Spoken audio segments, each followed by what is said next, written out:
So, ayun na nga guys. Thank you Lord. At malapit ko nang tapos ang dito sa tulay.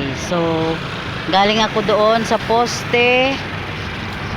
Sa birada, palapas. Palapas ba yan? Pababa ng Advent. Tapos hanggang dito sa tulay. Dito lang ako na side guys. Kasi dyan sa kabila, ibang grupo na din dyan. Pero dito talaga na side, hanggang pabarangay, ako lang talaga isa. So malinis na siya, masaya akong malinis na ang aking lugar. At dito konting-konti na lang matapos ko na ang tulay. So papunta na ako sa barangay. So ayan, sobrang saya ko guys na tinitingnan ko ang aking lugar na walang basura. Dito ako sa side ng basta dito ako sa, kung papuntang barangay, dito ako sa left side. Kung papunta tayong dito palapas, dito ako sa right side. So ayun, palapit na. So sa naghahanap dyan, andito ako nag-start sa tulay.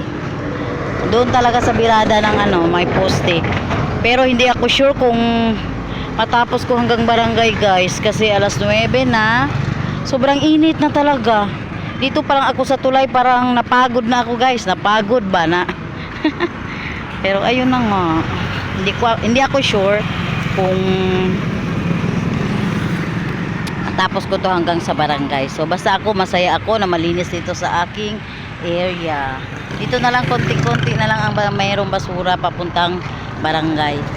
So tatapusin na muna natin. Ngayon ay July 20, 2024. So ayan ang ating ilog ng Ayala. Mabait ngayon ang ating ilog kasi malinaw ang ating ilog. So ayan lang muna ang ating pa-update.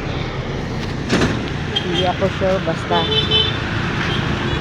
kasi kahapon galing ako barangay papuntang BSM, sa harap ng BSM dito sa BDO.